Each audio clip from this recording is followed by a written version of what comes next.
પ્રયાગરાજના મહાકુંભમાં કરોડો ભક્તોની સાથે મોટી સંખ્યામાં સાધુ સંતોનો પણ જમાવડો જોવા મળી રહ્યો છે. મહાકુંભમાં દેશના તમામ અખાડામાંથી સાધુ બાબાઓ આવી પહોંચ્યા છે.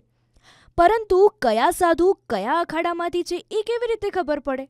આ વિશે મહત્વની વાત તમને જણાવીએ.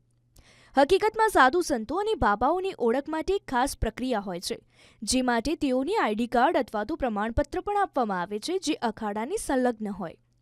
ભારતમાં કુલ 13 જેટલા મુખ્ય અખાડા છે, જેમાં શૈવ અખાડા, વૈષ્ણવ અખાડા અને નિર્ગુણ અખાડા.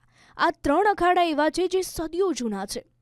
શૈવ અખાડાના સાધુઓ ભગવાન શિવના ઉપાસક હોય છે, વૈષ્ણવ અખાડાના સાધુઓ વિષ્ણુ ભગવાનના ઉપાસક હોય છે અને નિર્ગુણ અખાડાના સાધુઓ કોઈ એક દેવતા પૂજા નથી કરતા. તમને જણાવી દઈએ કે તમામ અખાડા પાસે પોતાના તમામ સાધુ સંતોની એક સૂચિ હોય છે અને તેનો રેકોર્ડ પણ હોય છે.